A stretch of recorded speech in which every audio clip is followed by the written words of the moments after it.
You are not going to believe the sheer, sickening cruelty of the man I called Dad, or the unbelievable, instantaneous twist of fate that followed. Tell me honestly, would you ever forgive a father figure who waited until the stroke of midnight on your 18th birthday to tell you, with a sneer, that you weren't his real son, before handing you a garbage bag and kicking you onto the street? I'm serious.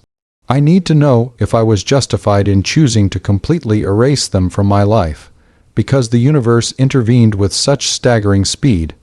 A car quite literally stopped me on the sidewalk, not to hit me but to change my life forever, that it felt like an immediate, cosmic reward for surviving his malice. The entire ordeal, from being publicly disowned and abandoned at my most vulnerable moment to discovering a profound, life-altering truth, unfolded within a single hour. It's a story of emotional warfare, cold, blooded betrayal, and the kind of luck that should only happen in a movie. My world shattered into a million pieces, and before I could even find the strength to cry, those pieces were reassembled into a future I could never have dreamed of. Let me take you back to the life I had, the one that ended so abruptly. My name is Leo. For the last 13 years, I lived under the roof and the thumb of Arthur Vance, a man who, until that moment, I believed was my biological father. He married my mother, Elise, when I was 5, and he adopted me shortly after. Arthur was a successful, but deeply toxic, man. He ran a large, established accounting firm and valued money, order, and control above all else. He was emotionally cold and treated me less like a son and more like a permanent, frustrating project that never quite lived up to his specifications. His relationship with my mother was transactional. He provided the luxury, the large house, the expensive schools, the perfectly manicured lawn, and she provided the perfect, quiet, compliant family image he craved. I spent my entire childhood striving for a single, genuine word of praise, but all I ever received were meticulous critiques of my grades, my posture, my choice of friends, and my failure to excel in the business studies he demanded. I learned early on that the safest way to exist in that house was to be invisible, to cause no fuss, and to try, desperately, to please Arthur.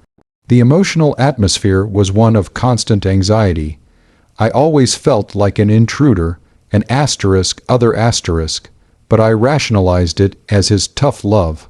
My mother, Elise, was the silent enabler. She was beautiful and fragile, utterly dependent on Arthur's wealth. Whenever he would criticize me, she would shoot me a small, pleading look that said, "Just bear it, Leo. Don't risk our comfortable life."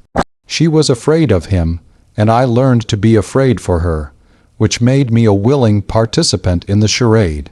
As my 18th birthday approached, the tension in the house became unbearable. Arthur became even more critical, his eyes following me with a particularly unpleasant look of calculation.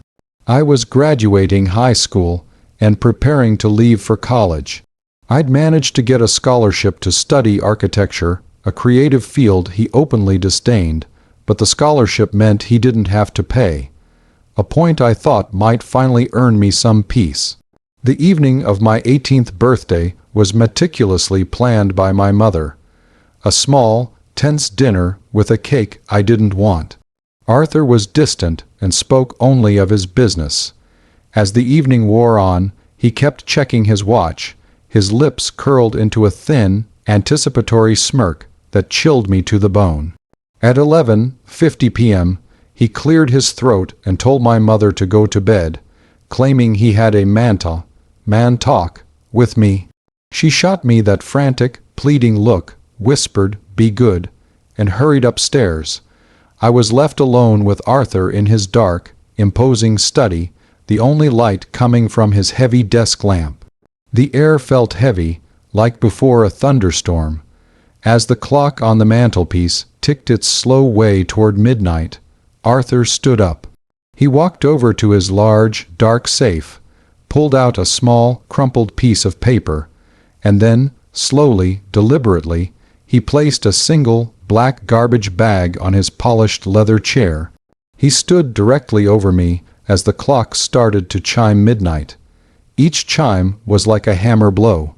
When the final chime faded, signaling my legal adulthood, Arthur looked at me with an expression of pure, cold contempt that eclipsed 2 decades of emotional abuse. "Happy birthday, Leo," he hissed, his voice dangerously low. "You are officially a legal adult, and since you are 18, my legal obligation to you ends, effective immediately."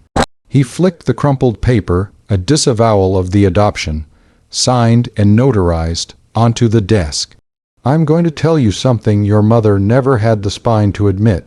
You are not my son. You are the inconvenient mistake from a one-night stand, and the only reason I adopted you was to create a perfect family image for my clients. That obligation is now fulfilled." He then pointed to the black bag. "Everything you own that doesn't belong to the Vance name is in that bag. Get out. Don't contact me or your mother again.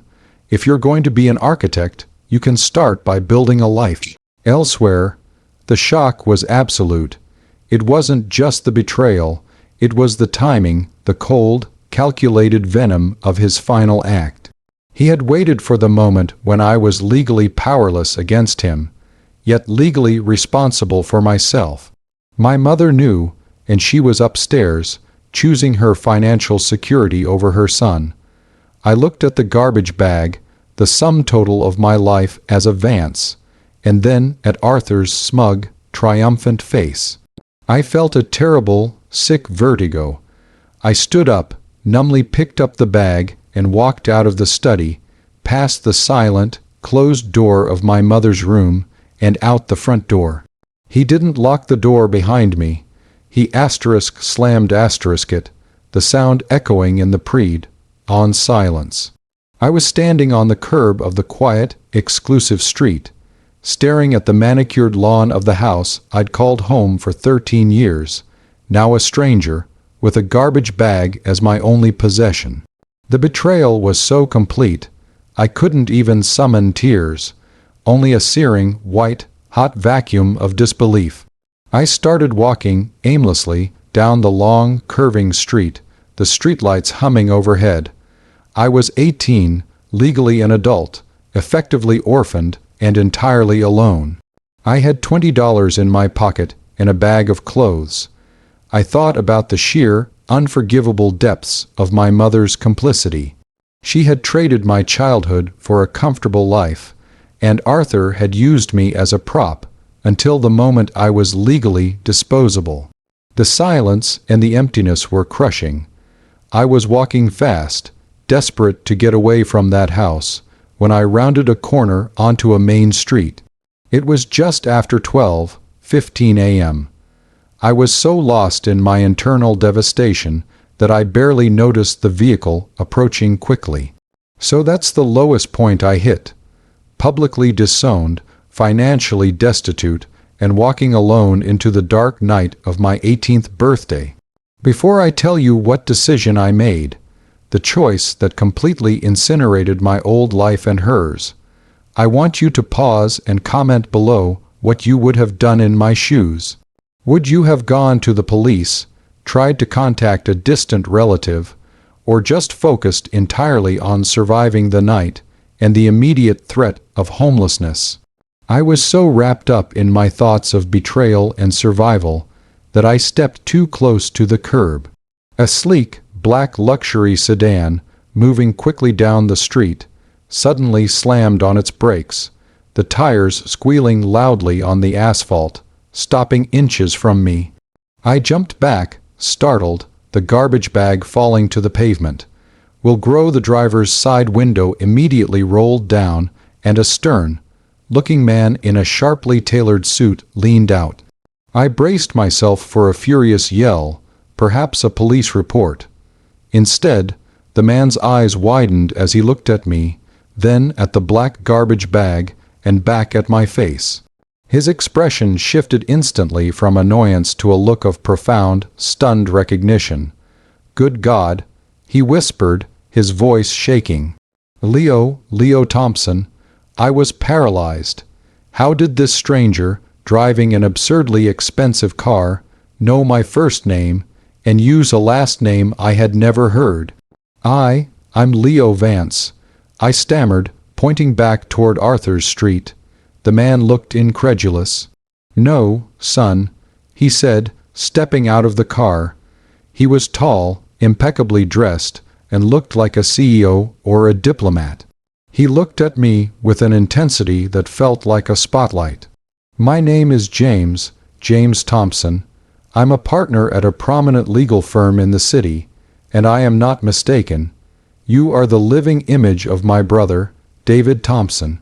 He looked me up and down again, seeing the cheap clothes, the black garbage bag, and the devastation on my face. "What on earth are you doing out here? David has been searching for you for months. We were told you moved away years ago."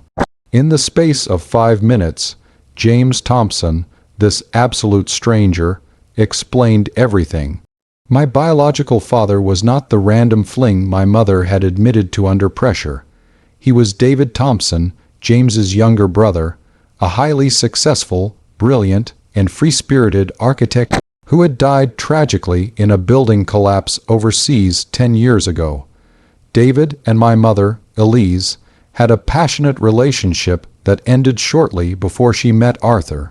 When David later tried to contact Elise after my birth, Arthur Vance had systematically cut him off, forged documents, and convinced Elise to sever all contact and even forge my birth certificate, cement the adoption, and prevent any interference from David's successful, prominent family. The Thompson family had been searching for David's son me for years, hitting dead ends everywhere because of the legal wall Arthur Vance had built and the name change. James explained that they had received an anonymous tip just a few hours ago, just before midnight, apparently, that led them to the general vicinity of Arthur Vance's house. He had been driving slowly, hoping to spot something, anything, and instead, he had nearly hit me, the lost heir, walking out with a trash bag. The irony was breathtaking. Arthur Vance, the man obsessed with his financial name and legacy, had not only disowned me, but had simultaneously delivered me straight into the arms of my real family, a family who had been desperately looking for me. James Thompson didn't just offer me a ride, he offered me the truth, my real name, and a connection to my biological father's legacy. He explained that since David died without a will, and with no other children, David's substantial estate, a combination of architectural patents and investment earnings, had been held in a trust. 10 years, waiting for the discovery of his sole surviving heir. When James finally told me the figure, I couldn't breathe. My father, David Thompson, had left me a confirmed estate value of $47 million. I went from $20 and a garbage bag to $47 million and a loving family in the time it takes to watch a short TV show. James immediately took me in. The first thing we did was call his legal team, bypassing all of Arthur Vance's manipulative legal barriers. The lawyers were ready. My claim was airtight. Arthur had not only disowned me, but had committed fraud and forgery to hide me. The consequences for Arthur and Elise were devastating and swift. My real family, the Thompsons, didn't want money. They wanted justice for their lost brother and their nephew. They immediately launched a massive civil suit against Arthur Vance, citing emotional abuse, forgery, fraudulent adoption, and intentional infliction of emotional distress. The legal papers, served the very next morning, ensured that the house, the business, and all of Arthur's assets were immediately frozen. The very name and legacy he had used me to uphold were now being publicly tarnished by the man he sought to destroy. My mother, Elise, was completely blindsided. She had believed Arthur's power was absolute. When the news broke, my real identity, the Thompson fortune, the legal action, she tried desperately to contact me. She called James, begging to see me, claiming she only protected Arthur out of fear. I refused to speak to her. She had made her choice on the night of my 18th birthday, choosing the financial prison of Arthur's wealth over her son. Arthur's accounting firm collapsed almost immediately under the scrutiny of the civil suit, and the man who valued money above all else found his entire financial empire seized and dissected. His carefully constructed life of perfection was utterly ruined by the very son he disowned. I legally changed my name to Leo Thompson, embracing the memory of the father I never knew, the man whose creative passion for architecture I secretly shared. I had inherited not just a fortune, but a real family who genuinely wanted me, and the freedom to finally study the field I loved. The moral of this story is simple. A parent's malice can inadvertently deliver the ultimate blessing. Arthur Vance's final, cruel act was the key that unlocked my true identity, my true family, and my vast inheritance. He thought he was condemning me to poverty. He was actually delivering me from a lie and straight into a fortune. So, tell me, was my decision to completely cut off my mother and let the full, devastating force of the Thompson legal machine destroy Arthur's life justified, given the 20 years of emotional abuse and the final, cold, blooded abandonment on my 18th birthday? Or should I have shown my mother mercy, even though she chose her comfort over me? Let me know your final, honest thoughts on the entire mess in the comments below. Like this video if you believe in cosmic justice. Subscribe to the channel for more shocking, true stories like this, and share your final thoughts on this whole unbelievable mess in the comments section. I'll see you all in the next story.